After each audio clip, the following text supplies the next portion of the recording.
Juan capítulo 19, versículo 28 al 30 nos dice: Después de esto, sabiendo Jesús que ya todo estaba consumado, dijo, para que la escritura se cumpliese, tengo sed. ¿Cómo calculo que puede estar pasando en este momento, no? Versículo 29, y estaba allí una vasija llena de vinagre. Entonces ellos empaparon en vinagre una esponja y poniéndola en un hisopo, se la acercaron a la boca. Versículo 30, cuando Jesús hubo tomado el vinagre, dijo, consumado es, y habiendo inclinado la cabeza, entregó el espíritu. Vamos a leer hasta acá.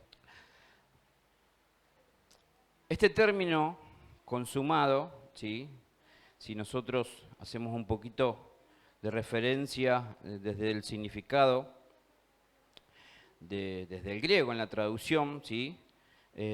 Nos dice que consumado se refiere a formar un total, cumplir, acabar, realizar una cosa hasta su culminación y perfección. Eso es lo que nos dice el significado de la palabra consumado, ¿sí? Repito, formar un total, cumplir, acabar, realizar una cosa hasta su culminación y perfección, ¿sí? Ese es el significado. Ahora bien, este era un término muy cotidiano que se utilizaba en varios aspectos, ¿sí? Cada vez que se quería ratificar que lo que se estaba por llevar a cabo se hacía y de la manera correcta, se expresaba este término, que en el griego se pronunciaba tetelestai, ¿sí? Así se hablaba, ese término se empleaba cuando había dos personas que estaban hablando acerca de un asunto y concordaban los dos que se llevó a cabo lo que se había establecido, ¿sí? Cuando veían ambas partes que lo que se había dispuesto a hacer se lo hacía de la manera correcta, completo y todas estas definiciones, ¿no? Total, cumplido, acabado, culminado y perfeccionado, ¿sí? Es ahí donde se podía decir que estaba consumado lo que se estaba llevando a cabo, ¿sí? Ahora bien, ¿por qué será que Jesús también usó este término en este momento, ¿sí? Si vemos anteriormente en el mismo libro de Juan, pero 2 capítulos antes, vamos a leer algo que hace poquito también lo hemos compartido, cuando hablábamos de la gloria que Jesús, con su obediencia, pudo manifestar a través de su vida, ¿no? La gloria, me refiero a la gloria del Padre, ¿sí? Dios glorificó al Padre a través de su obediencia, y esa misma gloria es la que Dios espera que nosotros también la expresemos a través de lo que Cristo quiere hacer en nuestra vida, ¿sí? Y Juan 17:4 justamente habla de esa glorificación, ¿sí? Y también remarca parte de lo que estamos hablando en esta noche acerca del consumar, ¿sí? Juan 17:4 dice, yo te he glorificado en la tierra, he acabado la obra que me diste que hiciese. ¿Y qué habíamos dicho que es consumado? Completar, formar un total, cumplir, acabar, realizar una cosa hasta su culminación y perfección. Es decir, que Jesús ha glorificado al Padre en la tierra, ¿cuándo? Habiendo acabado la obra que el Padre le envió a hacer, ¿sí? Es decir, que por acabar la obra que el Padre le envió a hacer, ¿y de qué forma? ¿Así nomás, a media, los ponchazos? No, de manera perfecta. Entonces, ¿qué podemos decir de acuerdo a estas definiciones? Que claramente Jesús ha consumado lo que el Padre le envió a hacer a la tierra, ¿sí? Ahora, cuando Jesús declara que ha sido consumado lo que el Padre le envió, ¿qué podemos ver?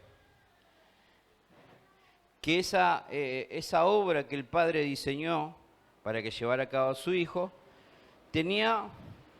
contenía un montón de obras dentro de esa misma gran obra. Es decir, Cristo hizo una gran obra, ¿sí? Que a su vez contiene un montón de otras grandes obras que son las que Dios necesitaba que su creación pueda volver a hacerlas, ¿sí? Como en algún principio Dios lo diseñó, pero que por culpa del pecado el hombre fue incapaz de hacerlo.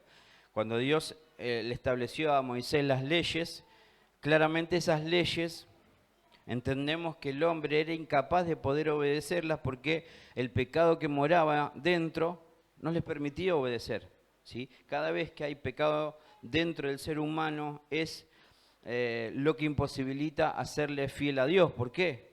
Porque es imposible obedecer a alguien a quien tengo tan lejos y no puedo acceder a su vida, ¿sí? Quien está separado de Dios, ¿sí? Lógicamente no tiene vida. Y alguien que no tiene vida mucho menos va a tener la capacidad de obedecer, ¿sí? Es decir, que Dios, como hablábamos el día jueves, en un principio creó a Adán. ¿De qué forma lo creó? No solo del barro y todo, pero a imagen y semejanza, ¿sí? Y habíamos dicho el día jueves que por causa del pecado esa imagen se fue distorsionando. Inicialmente el hombre tenía la forma de Dios, tenía la autoridad dada por Dios para enseñorearse de la tierra, la capacidad de administrar los bienes dados por Dios, abastecerse de su misma creación, ¿sí? Tenía todos esos atributos el hombre. Cuando accedió a algo que no era lícito que accediera, es ahí donde pasó algo que empezó a distorsionar su imagen. ¿Qué es lo que pasó? Cayó en un estado de ¿qué? Al pecar. Muerte. Sí, bien sencillo, de muerte. Y ese estado de muerte, que en este caso es a causa de la separación con Dios, ¿sí? Hizo que la imagen con la que fue creado lentamente se vaya distorsionando hasta los días presentes que vivimos. El ser humano cada vez tiene una imagen más distante. Y no entremos a expresarnos de una forma que suene hasta despectivo, pero a ver, si vemos muchos de los comportamientos del ser humano, ¿sí? sin especificar, vamos a ver que nada tiene que ver con lo que Dios revela de su persona en la Biblia, ¿no? Es decir, nosotros vemos las características de nuestro Padre, vemos los atributos de su ser, y eso lo comparamos con la manifestación del ser humano, desde su obsesión por poder, por la economía, por sus propias ideologías, que no importa si eso distorsiona la naturaleza con la que el hombre fue creado, ¿sí? Vemos que el ser humano hoy está muy lejos de ser aquel que fue creado a la imagen de Dios, ¿sí? Pero ¿qué decíamos el día jueves? Que Dios por amor quiere solucionar ese inconveniente de la imagen distorsionada. ¿Por qué? Porque no solamente el hombre, al nacer en estado de pecado, nace con una naturaleza propensa a seguir pecando, ¿sí? Es en su instinto natural, por haberse sido concebido en pecado, lógicamente va a atinar constantemente a continuar el pecado. Entonces Dios que dice, no, es necesario que mi creación pueda ser transformada en su naturaleza, ¿sí? Pero la pregunta es, ¿cómo hago que mi creación pueda no solo recuperar la imagen original, sino también cambiar esa naturaleza que no le permite ser obediente a Dios? Lógicamente había que arrancar algo de cero, había que arrancar algo nuevo, ¿sí? Es decir, Dios tuvo que enviar a alguien que portara la imagen correcta, por eso la palabra que nos dice de Cristo, que es la imagen visible de un Dios invisible. Es decir, Dios que dijo, quiero que mi creación recupere mi imagen, pero si depende de lo que ellos van viendo, generación tras generación, lo que van a encontrar que es imágenes cada día más distorsionadas. Es decir, cómo hace el ser humano para poder ver la imagen perfecta de Dios a través de un hombre que cada vez se va deformando más desde esa imagen inicial, ¿sí? Ahora, ¿qué dice Dios? Necesito que ellos puedan ver mi imagen verdadera. Entonces, ¿qué es lo que establece Dios? Enviar a su Hijo para quien la muestre, ¿sí? Dios se encargó de decir que su Hijo es la imagen visible de su presencia invisible ante los ojos humanos, ¿sí?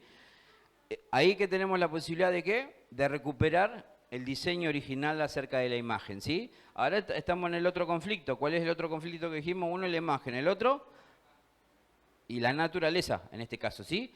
Hablamos de naturaleza que si queremos serle fiel a Dios y obedecer su palabra, vemos que la naturaleza con la que llegamos a esta tierra nos imposibilita serle fiel, ¿sí? Entonces, eso hace que se complique todo, ¿sí? ¿Qué es eso?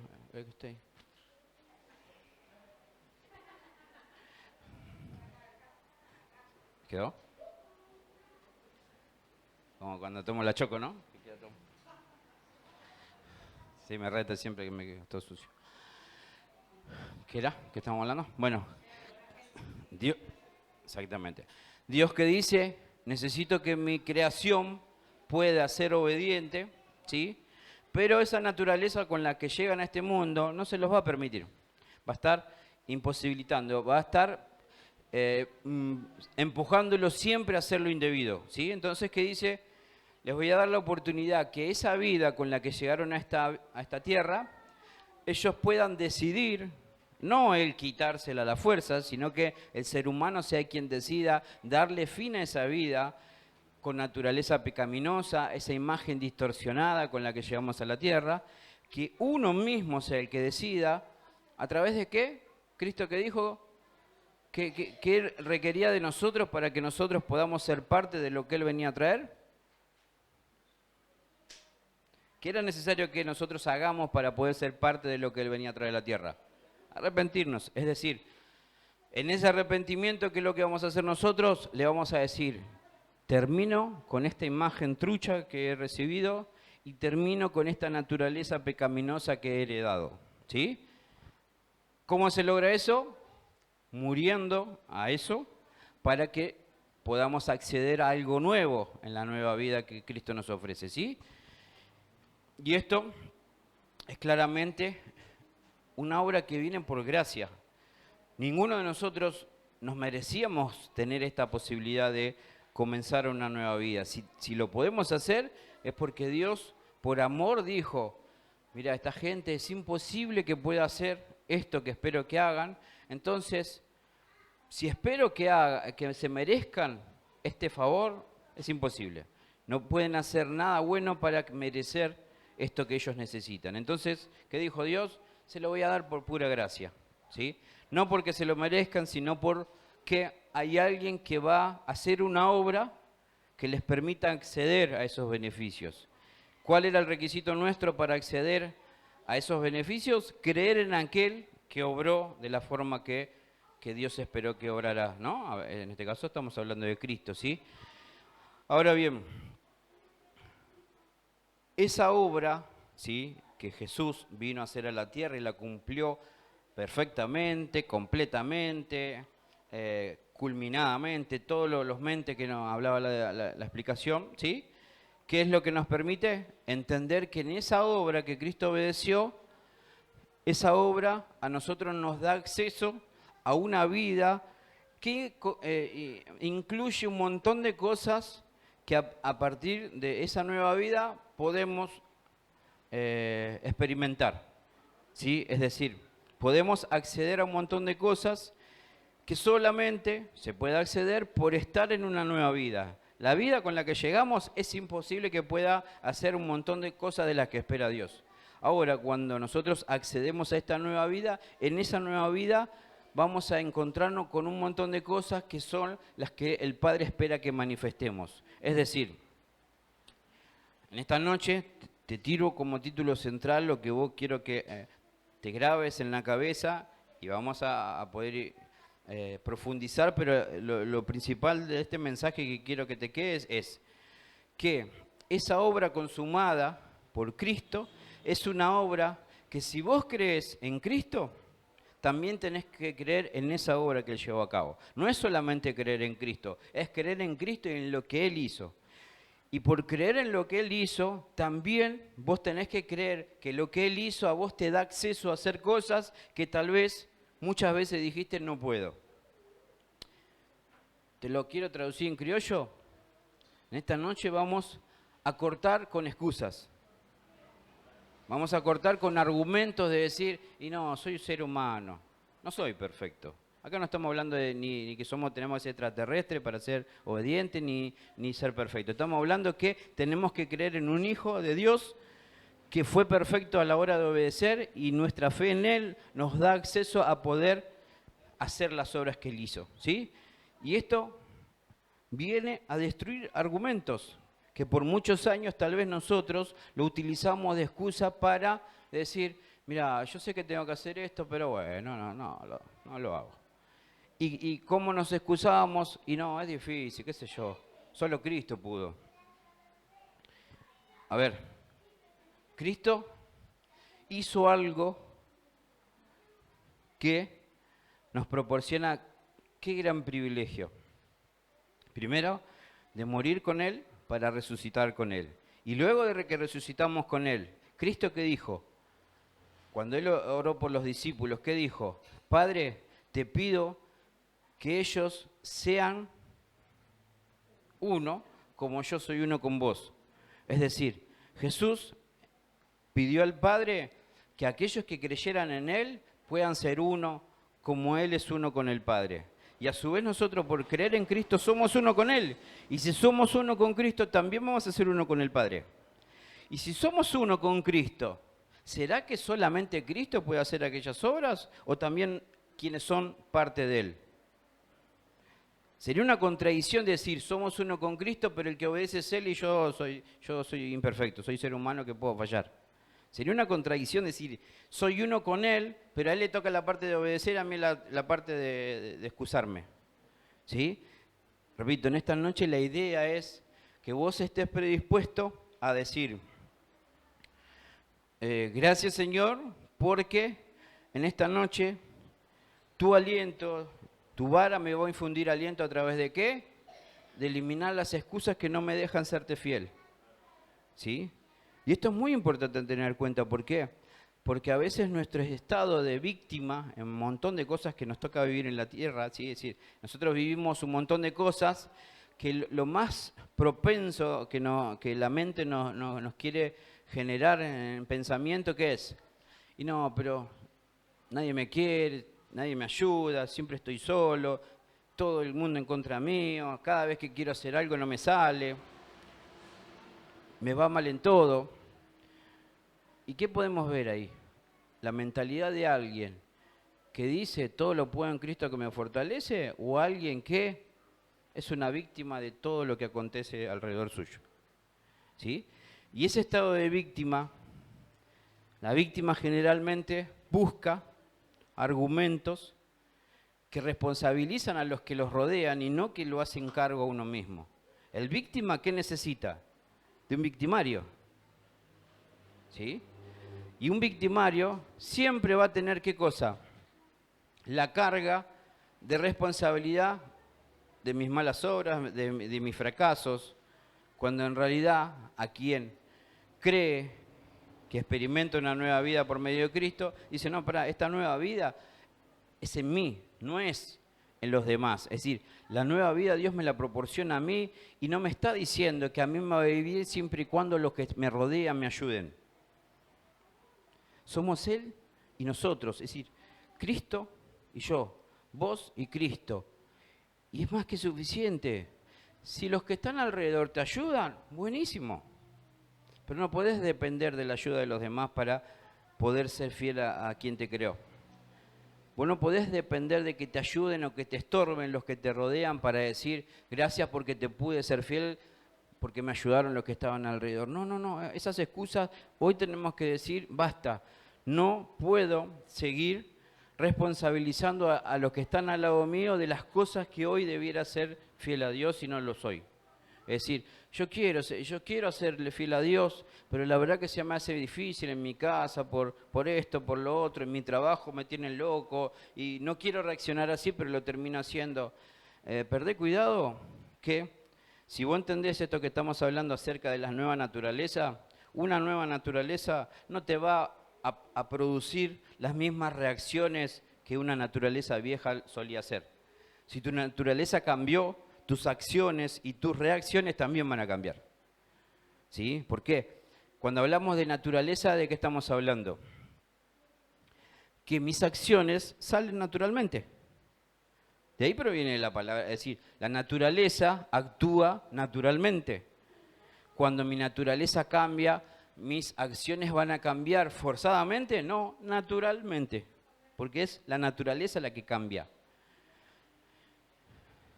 Si un perrito nació como su naturaleza es de ser perro, ¿sí? Es más probable que su cría, ¿qué produzca? ¿Qué reproduzca? Perros. ¿Podemos ver un gran acontecimiento que de repente de una perra salgan perritos? ¿Podemos decir qué fenómeno que estamos viviendo? Es natural que de una perra salgan perritos, porque su naturaleza es procrear perritos. Como un árbol de manzana, es normal que su naturaleza reproduzca manzanas, ¿sí?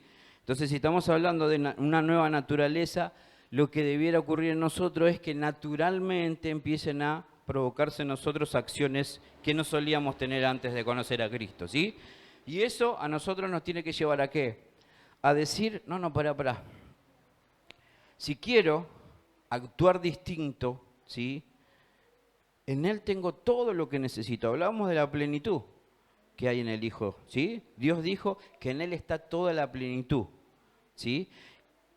Cuando te está diciendo que en Cristo está la plenitud, te está diciendo, vos no necesitas más nada que Cristo. Lo demás es todo decoración, es accesorio, lo demás que puedas alcanzar. Accesorio que tal vez hoy lo tenés y mañana no lo tenés.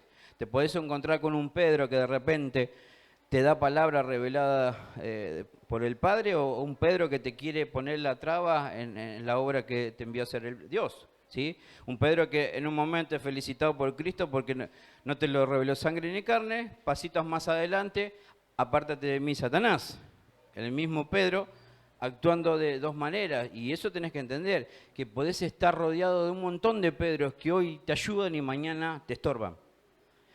Y ni la ayuda ni el estorbo es excusa suficiente para que vos no le seas fiel a un Cristo que nació en vos y vino desde su plenitud a traerte todos los recursos para que vos seas fiel. ¿Se entiende? Es decir, eso es lo que tenemos que determinar en esta noche.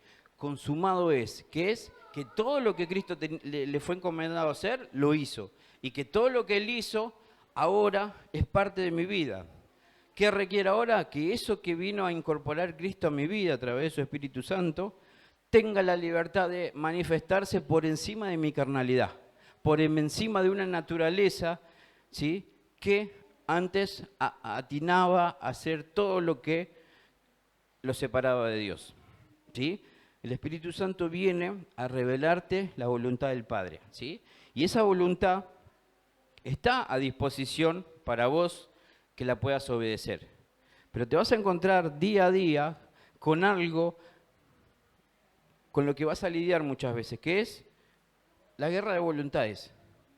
La voluntad revelada por el Espíritu Santo que te lleva a hacer la obra de bien que espera Dios, y las voluntades que por inercia solías hacer, que naturalmente solías hacer, ¿sí? Es decir, la realidad es que ¿alguno de ustedes fue a la escuela a aprender a mentir? ¿Alguno hizo un nivel terciario y mentir, aprendió un curso online de mentira? La vida misma nos enseña a mentir. Es más, ni siquiera vamos a decir la vida. Hay algo dentro de nuestro que lo podemos ver en los chicos, ¿sí? ¿Por qué le llaman mala atención a veces? ¿Cómo saben los chicos lo que es una mala palabra y lo que no?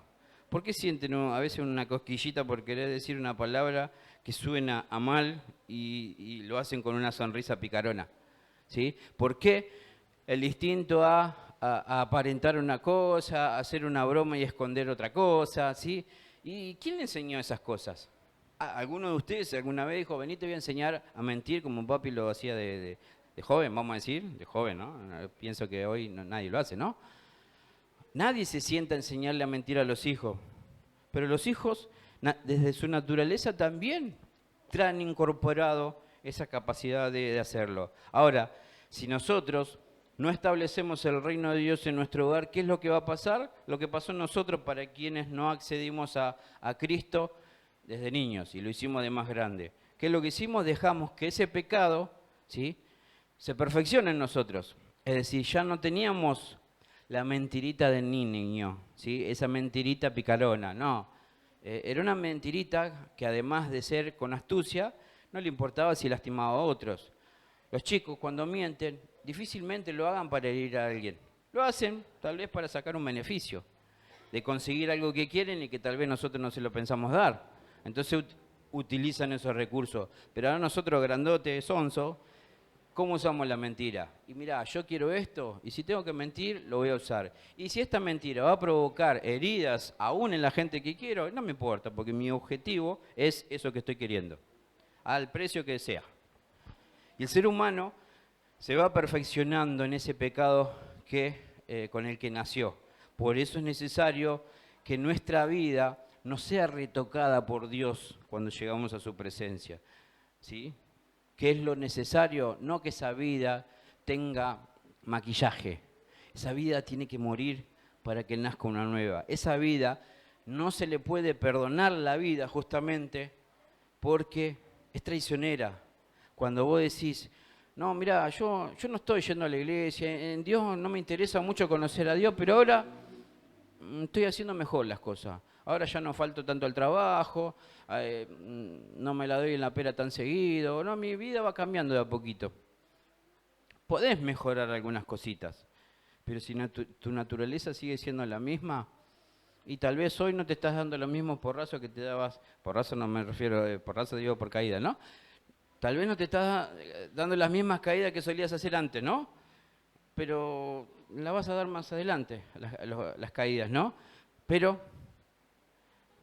¿a dónde está el problema? En donde buscamos mejorar una mala vida en vez de decir esa mala vida, mala naturaleza, que vaya a la cruz, porque necesito que en mí opere una nueva naturaleza, ¿sí? Y en este caso, la obra que vino a llevar adelante de Cristo contenía todo esto que el Padre espera de nosotros, ¿sí?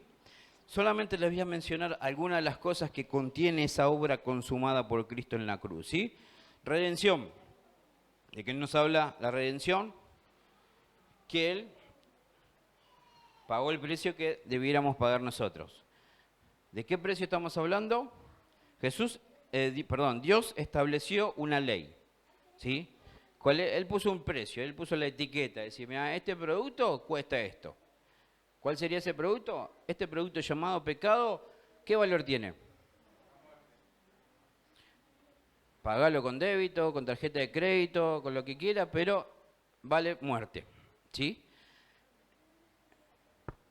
Todos, por naturaleza, pecamos desde el momento que fuimos concebidos y transitamos esta vida. ¿Cuál era nuestro fin? ¿Sí? Ahora, ¿qué dijo Dios? A ver qué puedo hacer con esta creación. Bueno, vamos a hacer una cosa. Ellos no tienen un gramo de vida extra para pagar esto que generaron por causa del pecado, ¿sí? La vida que ellos no tienen para dar, les voy a dar la oportunidad que la dé otro por ellos. ¿Por qué? Porque si yo pago mi deuda que generó el pecado, voy a pagar con mi vida. ¿Qué significa eso? Que voy a morir. Ahora, ¿cómo puedo avanzar en una vida que perdí? Si yo pago la deuda de mi pecado, la voy a pagar con mi vida. ¿Y cómo quedo? En saldo cero. Es decir, no tengo para hacer más nada porque me quedé sin vida. La tuve que usar para pagar la deuda de que generó mi pecado. ¿Qué hizo Cristo? Vino y dijo, mira, vamos a hacer una cosa, para que ustedes puedan seguir teniendo vida y vida eterna y abundante, dejen que esa deuda se la pago yo. Ahora, yo voy a pagar esa deuda, pero ¿de qué forma? Comprando sus vidas. Es decir, yo voy a pagar la deuda, pero no para que ahora comiencen una de cero y vuelvan a pecar como al principio. No, yo voy a pagar su vida, pero ahora su vida me pertenece a mí. Hoy el pecado los tiene apoderados, ¿sí? Es decir, ustedes le pertenecen al pecado porque el pecado los compró legalmente, ¿sí? El que peca es esclavo del pecado, ¿sí? Entonces legalmente el diablo se apoderó de todos aquellos que pecan. Entonces, ¿qué dijo Cristo? Vamos a hacer una cosa. Mi vida va a saldar esa fianza que vos necesitas para salir de esa cárcel en la que estás bajo la autoridad del diablo, ¿sí? Yo voy a pagar ese valor para que salgas. Pero salir de esa cárcel, la idea no es para que vos después camines por la calle haciendo lo que vos querés. No, no, es para que salgas de un reino de tinieblas y accedas a un reino de luz. Es decir, voy a pagar, pero ahora me perteneces a mí. ¿Sí? Y ese es el problema. Siempre decimos lo mismo, que el ser humano lo usa Cristo para pagar su deuda, pero no para que sea su nuevo dueño. Tenemos a Cristo para decir, no, Cristo pagó mi pecado. Sí, sí, pero pagó tu pecado comprando tu vida. Es decir, perfecto, Él pagó lo que debieras pagar vos con tu vida, pero ahora le perteneces a Él. Y quien le pertenece a Cristo, ¿qué debiera hacer? ¿Lo que uno quiere o lo que el dueño quiere? En la antigüedad los esclavos hacían lo que querían o lo que su amo les pedía. Y con Cristo es lo mismo. Si creemos que Él pagó por nuestro pecado, ese precio también incluye que le pertenecemos. Y es ahí donde este Cristo Salvador también pasa a ser un Cristo Señor de nuestras vidas, ¿sí? Y eso es lo que contiene parte de la obra que ha sido consumada por Cristo, ¿sí? Que es la redención. Otra cosa que contiene esta obra consumada por Cristo es la reconciliación. ¿Qué es lo que generó el pecado? Separación con Dios. Y esto hace que el hombre esté enemistado con Dios, ¿sí? Porque Dios está enojado con quien peca, ¿sí? Esa ley que Él dijo, yo cuando veo pecado, necesito por mi justicia, necesito ver que alguien pague por ese pecado. Suena fuerte decirlo, pero es una realidad. La santidad y la justicia que hay en Dios no le permite ver que si hay un pecado, no hay alguien que pague por eso. Entonces, cuando Él ve en nosotros, o no ya en nosotros hoy, sino lo que veía antes, o ven gente que todavía hoy no considera a Dios como quien, por quien debemos vivir, ¿sí? ¿Qué pasa? Cada vez que nosotros nos queremos acercar a Dios, dice, salí de acá, lo que veo en vos es solo pecado. Y si te acercás acá, como en la antigüedad, vas a ser consumido. ¿Te querés acercar? Más vale que te pongan la soga esa con las campanitas, porque das 2 pasos más y te consumís por mi santidad, ¿sí? ¿Y qué dijo Dios? Bueno, vamos a hacer que dentro de esta obra que ha sido consumada por Cristo, lo que también incluya es la reconciliación. ¿Qué es la reconciliación? Que lo que Cristo hizo, lo que obedeció Cristo, haga que cuando nos presentemos delante de Dios, Dios ya no vea nuestro pecado, sino que vea a su Hijo que fue fiel en todo, vea en nosotros y ya no nos vea a nosotros, sino que vea a su Hijo en nosotros. ¿Se entiende? Y eso es lo que nos da acceso a la reconciliación. ¿Cuántos creen que en la obra de Cristo en la cruz hemos recibido poder? ¿Estamos de acuerdo? Ahora, poder. ¿Poder para pegar unos gritos y que los demonios tiemblen? Está lindo ese, ¿no? Ese poder. Si vemos un endemoniado, pegamos unos gritos y los demonios salen corriendo. Está bueno, ¿sí?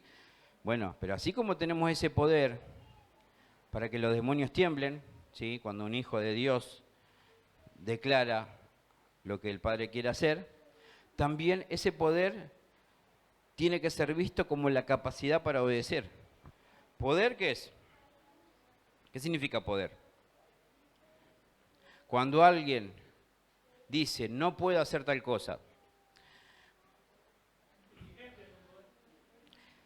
viene el colectivo por ahí, y está ahí a media cuadra, y tengo la parada allá, y quiero empezar a correr, ¿no? Y digo, no puedo llegar a alcanzar el colectivo. Indirectamente, ¿qué estoy diciendo? Cuando digo no puedo, no tengo la capacidad, ¿sí?, física para llegar antes que el colectivo, ¿sí? Es decir, ese no puedo lo que está revelando, ¿qué es? Incapacidad. Vamos a la inversa. Si yo digo que la obra de Cristo en la cruz me da poder, si decimos que el no puedo simboliza incapacidad, el poder, ¿qué simbolizará? Capacidad. ¿Y capacidad para qué? ¿Para hacer lo que quiero o para hacer lo que Él quiere? Entonces, ¿qué podemos concluir? Que la obra de Cristo en la cruz, ¿qué es lo que nos proporciona? La capacidad de hacer lo que el Padre nos pide. Antes no podíamos, ahora por medio de Cristo podemos obedecer lo que el Padre nos pide. Y eso no es más ni menos de qué, corta con una excusa. No, pero no puedo. Lo que me pide Dios no puedo. Nosotros hicimos ahora, ¿no? Fuimos construyendo un pensamiento. ¿Cuál es el pensamiento que construimos de a poquito, todos juntos? Que ahora Cristo nos da la capacidad de poder hacer algo que antes no podíamos. Y esa capacidad de poder hacer algo que antes no podíamos, ¿qué es lo que hace? Anula las excusas que solíamos usar antes para no serle fiel a Dios. ¿Sí? ¿Les gusta esta idea de poder ir anulando las excusas? De poder ir diciendo... Sí, sí, tiene que ver también con eso. Ahora, pastor, necesito que ore por mí porque hay una lucha que no puedo vencer. ¿Alguna vez alguien pidió oración para que Dios lo ayude a vencer algo? ¿Estamos de acuerdo que Cristo ha consumado una obra que contiene poder? A ver, Cristo, por lo que ustedes leyeron, Cristo, ¿qué lucha, qué batalla, qué guerra ha llevado a cabo en la que salió derrotado? ¿Cuántas batallas perdió Cristo? Si hablamos de victoria, ¿conocemos a alguien que pueda simbolizar la victoria más que Cristo? Es decir, en Cristo tenemos ¿a quién? Al vencedor, por excelencia. Y si ese Cristo me vino a dar una nueva vida, y ese Cristo me permite que el Espíritu Santo more en mí, así como dijimos que vino a darnos poder, que sería la capacidad de obedecer. Y en este caso, si vino a traernos poder, en este caso, la capacidad sería ¿para qué más, además de obedecer? Si estamos hablando de cosas que no puedo vencer. Ahora, el Espíritu Santo nos da la capacidad ¿de qué? De vencer. ¿Por qué? Porque en nosotros está un Cristo que ha vencido todo. Entonces, Él nos quiere dar esa misma capacidad que Él ha manifestado en la tierra, que venció todo lo que enfrentó. Es decir, cuando nosotros decimos, yo no puedo vencer tal cosa, no tenemos que meternos el chip en la cabeza y decir, no puedo vencer porque eso es más grande que yo. ¿Sí? El problema no es que eso es más grande que vos. El problema es que el Cristo que vos estás creyendo es muy chiquitito. Porque si vos recordás que Cristo venció cualquier cosa que que tuvo que enfrentar, es cuestión que vos le des el tamaño correcto a cada cosa. Eso que para vos es grande y no lo podés vencer con fuerzas humanas, para eso está Cristo. Él venció todo, es decir, si vos estás enfrentando algo que no podés vencer, vos te tenés que preguntar, ¿estoy enfrentando esto con la fuerza de Cristo o con las mías? Si lo hago con la fuerza de Cristo, ¿será que no puedo vencer? Si la palabra me dice que Él venció todo. Evidentemente, si hay algo que estoy enfrentando y no puedo vencer, es porque estoy utilizando mis recursos, mi fuerza, mi dirección, no la de Él. Porque Él ya ha vencido eso. Lo que tengo que hacer es permanecer en su victoria. Cuando yo no creo en lo que hizo Cristo, ¿cómo voy a poder disfrutar lo que Él ya consumó? ¿Sí? Yo tengo que creer en lo que hizo Cristo y pararme sobre eso que Él ya hizo. Consumado no es lo que va a hacer, es lo que ya hizo. Entonces, vos no tenés que decir, no, yo creo que Dios me va a dar la victoria. No, la victoria ya te la dio, vos la tenés que creer ahora. Tenés que empezar a vivir como alguien que ya está en esa victoria. Esa victoria no depende de lo que vos hagas, sino en quién permanezcas y a quién obedezcas. Cristo te dice, mirá, acá yo tengo la victoria. ¿Vas a buscar las cosas por tu cuenta o por la mía? Si te parás acá, permaneces en mi palabra, todo lo que yo he logrado también es para vos. Pero si vos decidís vivir tu vida con tus criterios, con tus opiniones, con tus resoluciones, no vas a poder disfrutar esto que yo ya he consumado en la cruz. ¿Se entiende? Es decir, nos tenemos que preguntar, aquellas cosas que no podemos vencer, no las podemos vencer porque son cucos grandes o porque no estamos parados en el lugar correcto, que es Cristo mismo. ¿Sí?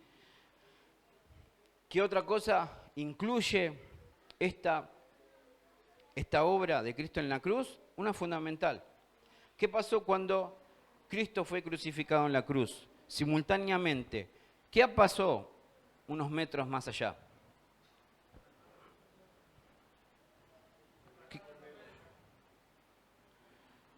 cayeron los velos. ¿Y esos velos qué representaban? ¿Para qué estaban los velos esos?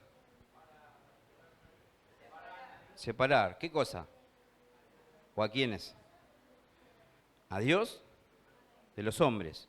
Es decir, la obra que consumó Cristo hizo que esos velos que separaban al hombre de Dios, ¿sí?, caigan. Es decir, ahora por causa de esa obra que consumó Cristo en la cruz, el hombre ya no tiene un velo que lo separe de él. Es decir, él ahora lo puede ver a Dios gracias a lo que hizo Cristo. Es decir, vos ahora para creer y para vivir lo que Dios te está mostrando, ya no tenés algo que te tapa la visión. Si Dios te quiere mostrar algo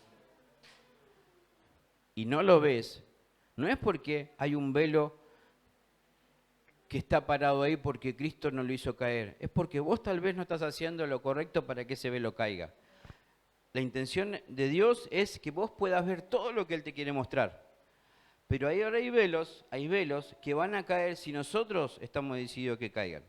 Cristo hizo caer el velo principal que tenía que caer.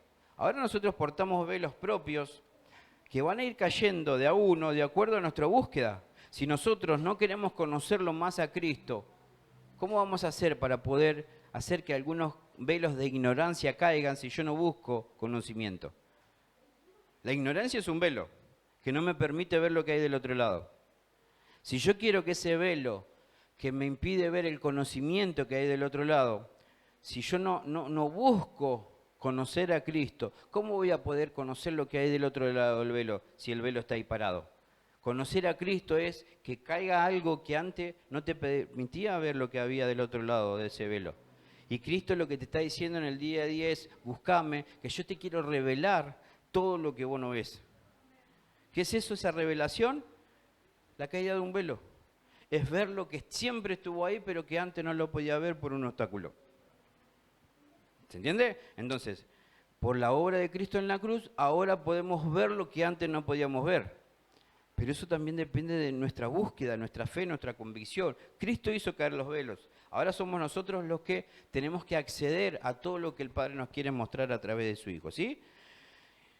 Lo que Dios prometió en Cristo, lo cumplió totalmente, ¿sí? En el Antiguo Testamento, Dios habló de promesas, ¿sí?, de cosas que iban a pasar. Y Cristo se cargó en su tiempo que pasen todas.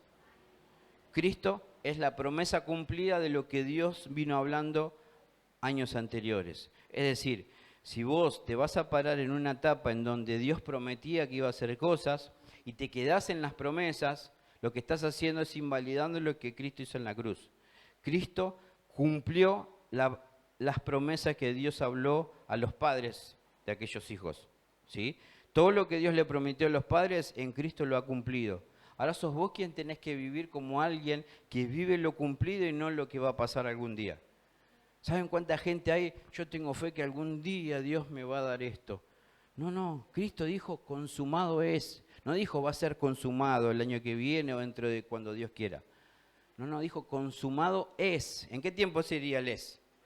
Presente, es decir, consumado es. Está siendo completa la obra que el Padre me pidió hacer. La tenés que creer, tenés que vivir con la convicción de que lo que el Padre le envió a hacer a Cristo ya ha sido completado. Vos tenés que vivir parado en un Cristo que ya hizo todo lo que había que hacer para que nosotros podamos disfrutar de la vida para la que fuimos creados, ¿sí?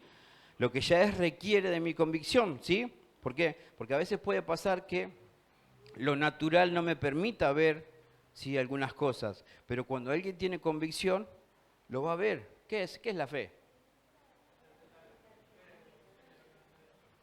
Es decir, si yo tengo la fe correcta, ¿qué es lo que voy a tener? ¿Qué es lo que voy a tener? Certeza de lo que estoy esperando, ¿sí? Y que voy a tener la convicción de lo que no veo, es decir, porque Dios me dijo que esto ha sido consumado, aunque naturalmente no lo esté viendo, yo tengo que creer que ya fue hecho, aunque todavía no lo vea. Y te voy a dar un ejemplo que es bastante heavy, pero si vos entendés este ejemplo que te voy a dar, de ahí para abajo vas a entender todos los demás. ¿Qué dice que Cristo a través de su llaga ha llevado? En su llaga, ¿qué es lo que ha llevado? Nuestras enfermedades, ¿estamos de acuerdo? Nuestras enfermedades, por sus llagas, ¿sí? Hemos sido librados, ¿sí? Ahora, uno se pregunta, ¿y por qué será que igualmente gente que cree en Dios todavía sigue muriendo de alguna enfermedad? ¿No es que Cristo se la llevó? Ahora vos tenés que entender que la victoria que vino a traer Cristo es a una vida eterna, no una vida temporal. Ustedes saben que nosotros acá en la tierra estamos viviendo cronológicamente una vida temporal, que hoy tenemos algo que tal vez mañana no lo vamos a tener, pero el Cristo que vino a traer una vida eterna en nosotros, esa vida eterna la vamos a tener eternamente. Lo que es visible a los ojos perece, pero lo que es invisible es eterno. Cristo vino a darnos algo que va a permanecer por la eternidad, ¿sí? Entonces, cuando ocurre una enfermedad, vos tenés que entender que desde lo eterno, esa enfermedad nunca va a tener la victoria sobre nosotros, aún siendo una enfermedad que tal vez haga que este cuerpo deje de funcionar. Y uno dice, pastor, me la rebajás, ¿sí? ¿Qué quiere decir? ¿Que podemos morir en cualquier momento? No estoy diciendo con esto eso, pero estoy diciendo que nuestra victoria no depende de que vivamos 200 años sobre la tierra. Nuestra victoria depende que si el Señor nos llama dentro de 100 años, nos llama ahora, nos vamos con Él. Vamos a vivir eternamente con Él. Y esa es la verdadera victoria. ¿Qué es la verdadera victoria? Que mi fe, mi seguridad, mi esperanza no depende de un cuerpo físico que hoy funcione y mañana deje de funcionar. Mi estado de ánimo no depende que de repente tenga un dolor de cabeza hoy y mañana no lo tenga. Yo no aguantaba más antes de venir a este lugar. No aguantaba más del dolor de cabeza que tenía. ¿Sí? No lo tengo más ya. No sé si fue esa Santa Firole que me ayudó o qué, pero no lo tengo más. Y tal vez podría haber usado como excusa, Pri, no puede predicar vos, le podés decir a otro hermano que comparta, pero no aguanto mal el dolor de cabeza. Y yo he trabajado con 20 depresión alguna vez, ¿sí? Es decir, capaz que estoy teniendo 20 depresión, 22, estoy predicando y lo veo como normal, está mal, ¿sí? Pero ¿a qué me refiero con esto? Que podría haber sido tranquilamente una excusa de decir, no voy a hacer esto que Dios me encargó a hacer porque tengo excusa que me duele la cabeza. Lo podría haber hecho como excusa, pero dentro mío dice, pero me estoy perdiendo la posibilidad que lo que Cristo venció también ocurra en mí en este momento. Cristo venció la muerte, ¿no va a poder ayudarme a vencer un dolor de cabeza? Sería incoherente que yo crea en un Cristo que venció la muerte y por otro lado no crea en un Cristo que me pueda ayudar a resolver este problema para poder predicar su palabra. ¿Se entiende? Entonces, desde esa convicción de decir, Cristo venció la muerte, ¿qué decía el apóstol Pablo? ¿Su ganancia en dónde estaba? ¿En vivir 200 años? Su ganancia. ¿En dónde estaba? En morirme ya, porque me voy con Dios. Pero la ganancia de quienes lo estaba escuchando, ¿en quién estaba? En que Pablo siga vivo muchos años más. Él, si era egoísta y pensaba en su ganancia, y Cristo, llévame ya. ¿Sí? Abandono este cuerpo que me busca hacer pecar constantemente y listo, no sufro más el pecado. ¿Sí? Pero Cristo que dijo, pero ¿sabes qué? Como yo no quiero ser egoísta, voy a pensar en toda esta gente que necesita conocerte, aunque me genere dolores de parto para que eso pase, dame más años de vida por el favor de los que me están escuchando, ¿sí? Entonces, pero Pablo tenía la convicción que la muerte no era un obstáculo para él, no era un problema. Sea para vivir o sea para morir, de las dos formas, es Cristo glorificado por él, ¿sí? Por eso quiero cerrar en esta noche con este concepto que creer en Cristo no es creer en alguien que viene a incorporarse a mi realidad para resolverla. Creer en Cristo es creer en que yo me voy a incorporar a su realidad. ¿Se entiende la diferencia? Yo no tengo que forzar a que Cristo entre en mi realidad, porque mi realidad es triste, es bajita, y no me refiero a esto, ¿no? Es de muy poco alcance, pero la gloria en dónde está, en que nosotros vivamos su realidad, no el que Él venga a vivir la nuestra. Él no vino para adaptarse para convertirse a nosotros. Él vino a traer un poder para que nosotros nos convirtamos a Él. Es decir, Cristo no es un ser que está para incorporarse a lo que me está pasando malo a mí y tenga empatía. Bueno, yo estoy re mal porque terminé de mandarme una y bueno, Cristo viene a tomar mate conmigo para ir llorar juntos. No, dice, no, pará papá, el pecado no tiene nada en mí, no tiene arte ni parte en mí. Así que te mandaste una macana y parate, arrepentite, ponete las pilas y arrancá de nuevo. Acá la idea no es que lloremos juntos. Si te mandaste una, Cristo que te dice, arrepentite, levantate y seguí avanzando. Esto no es para estar moqueando porque si no, esto no sirve para esto. No, Cristo vino a traer victoria, vino a traer vida eterna. Y eso lo tenemos que tener. Repito, no va a ser consumado algún día lo que hizo Cristo en la cruz. Cristo dijo, consumado es, fue completado, fue cumplido, fue acabado, concluido hasta el final y de manera perfecta. Eso es lo que nos dice la definición de consumado. Y en ese Cristo es el que tenemos que creer. Si queremos experimentar esta nueva vida, ¿sí?